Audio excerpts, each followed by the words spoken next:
Bonjour à tous, cette vidéo est la suite directe de ma première vidéo sur le brute force, donc je vous encourage à aller la voir si ce n'est pas déjà fait. Et voilà, donc on va faire ce même programme mais en version récursive, donc ce sera bien plus optimisé et court à écrire, mais un peu plus dur à comprendre. Donc vous inquiétez pas, je suis là pour vous expliquer, je vais essayer. Je vous promets rien. Enfin bon, donc on commence, on crée une fonction Word, donc c'est le mot qu'on va tester, et on met une autre variable, length. Qu'est-ce que c'est length? Ça veut dire longueur. Voilà. Alors, si la longueur est plus petite ou égale à 5, hein, donc en gros on va tester tous les mots de passe possibles pour 5 caractères max, donc de 5 à 1. Pourquoi de 5 à 1? Parce qu'on teste d'abord ceux par 5, ceux par 5, puis tous ceux par 4, puis tous ceux par 3. Enfin, c'est dans ce sens-là. C'est pas forcément le meilleur algo pour ça. Enfin, pour le brute force, c'est le meilleur algo si vous connaissez la taille du mot de passe du mec. Hein. Voilà. Donc, si la longueur est plus petite que 5, for letter in list. Donc, qu'est-ce que ça fait for letter in list? Letter, ça va prendre la variable A, puis B jusqu'à Z. Si MDP égale à Word plus letter, donc le mot actuel entré dans la fonction, plus la lettre, une des lettres ici, voilà. Donc si c'est égal à ça, bah, print, vous avez trouvé. Vous avez trouvé. Voilà. Le mot de passe, MDP et Word plus letter. Sinon, dans l'autre cas, c'est là qu'on va commencer à faire la récursivité, donc à appeler la fonction brute force. Qu'est-ce qu'on fait dans l'autre cas? On met le mot actuel, donc le mot actuel c'est Word plus letter, et on incrémente la variable 1, donc c'est-à-dire on lui rajoute 1. Voilà, voilà le programme. Donc je vais expliquer plus en détail comment il fonctionne. On crée la variable mot de passe, input, entrée, votre MDP, voilà.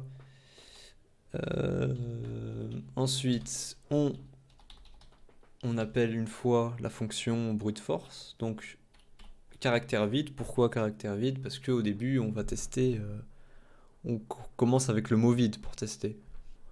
Vous pouvez pré-remplir le mot si vous êtes sûr du début et que vous voulez tester, par exemple, vous voulez tester chambre et vous voulez tester chambre 1, chambre 2, chambre 3, tout ce qui est possible après le mot initial. Bon, bien sûr, il faut modifier ça. Alors, et de longueur 1. Donc au début, comme ça va tester tous les mots de passe possibles de 5 à 1. Voilà, par exemple, RTY et length n'est pas défini. Voilà, donc il y avait une faute ici. On peut relancer le programme. Le mot de passe est Guy, hein, et pour et si j'entre 1 par exemple, il ne peut rien trouver évidemment vu que 1 n'est pas dans la liste. Donc voilà, il ne trouve rien. Donc je vais l'expliquer maintenant en détail. Et au début on commence, donc on est à 1. Attendez. Je vais afficher les tentatives, donc print Word plus letter. Voilà. Voilà, au début, on commence. On est ici, donc il teste 1 est bien plus petit que 5, il commence A. Donc là, word, il vaut vide, donc A. A n'est pas égal à mot de passe, donc vu que le mot de passe vaut E, donc on va à else, et il affiche A. Ensuite, on va ici, la longueur est augmentée de 1. Donc on est à 2, 2 est bien plus petit que 5, voilà. For later in list, comme la première lettre vaut A, on additionne A plus A, ça fait AA, etc., etc. Et on arrive à AAA, donc 5 A consécutifs. Ensuite, la dernière appel de A, c'était un B. Donc A, B, puis C jusqu'à Z. Et une fois qu'on est à Z, il teste AAAB. Donc si vous voulez, au début, A, attendez, je vais dézoomer un peu, A, puis A, B, A, C, jusqu'à A, Z. Ensuite, une fois qu'il a tout testé, il va tester les 4 caractères A, B.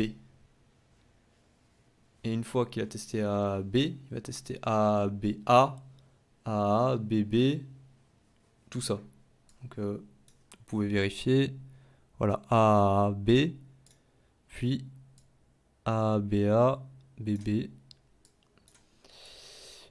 Voilà, une fois qu'il a tout testé, il va C, donc il teste toutes les possibilités. Bien sûr, il teste 1, A, C, vide. Jusqu'à Z.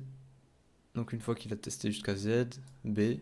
Donc hop, il refait tout ça. Tac, tac, etc. Jusqu'à Z. Voilà, etc. Et il le fait pour tout. Donc qu'est-ce que ça fait? Ça fait qu'à chaque fois, il y a 26 lettres. Donc là, comme il y a 5 caractères possibles testés, il y a 26 puissance 5 possibilités. Et qu'est-ce que ça fait?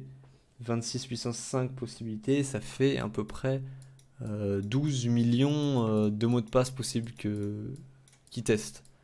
Après, c'est assez exponentiel. Donc, par exemple, si vous augmentez, vous testez 6 caractères, bah là, on est à 309 millions de mots de passe. Et dites-vous qu'on est à que 26 caractères, que 26 lettres. Donc, sachant que les mots de passe peuvent en contenir bien plus, vous imaginez le nombre. Python met 5 secondes pour tester 12 millions de caractères, 12 millions de mots de passe, mais il en met bien plus. Il en met à peu près 92 secondes pour tester 6 caractères. Donc maintenant que vous avez compris ce que l'algorithme teste, je vais maintenant expliquer comment l'algorithme fonctionne. Donc au départ, on part, la première lettre, c'est A. Mais dans cette boucle-là, donc lors du premier appel, il y a tout ça.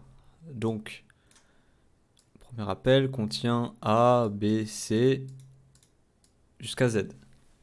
Mais, le premier appel, on sélectionne au départ la lettre A. Donc, on va prendre ce chemin-là. Pourquoi la lettre A en premier? Parce que c'est la première lettre de la liste. Donc, la A n'est pas égale au mot de passe, donc on vient ici et on appelle word et de longueur 2. Donc on est à nouveau là, donc 2 est bien plus petit ou égal à 5. Et là on refait for letter in list, donc ça veut dire ça. Et bien sûr, la première lettre de for letter in list, c'est A. Donc encore une fois, on resélectionne A. Donc, etc. A, B, C. Donc je vais le faire que de longueur 3 hein, pour simplifier. Donc admettons que là, on met un 3, voilà.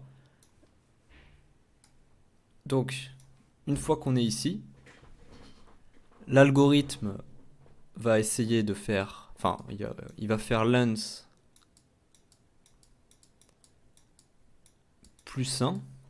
On est ici, donc lens vaudra 4. Mais 4, ce n'est pas plus petit ou égal à 3. Donc, tous ces appels récursifs vont déboucher sur absolument rien. Donc, une fois qu'on a tout testé AA, AA, B jusqu'à Z, l'algorithme va revenir dans cet appel-là. Donc, il va tester pour B, toutes les possibilités ici, puis pour C, etc. jusqu'à Z. Puis, il va refaire la même manip pour B, etc. jusqu'à Z. Voilà. J'espère que cette vidéo vous aura plu et que vous avez appris plein de trucs. Voilà, c'était Arthurus. À la prochaine. Ciao.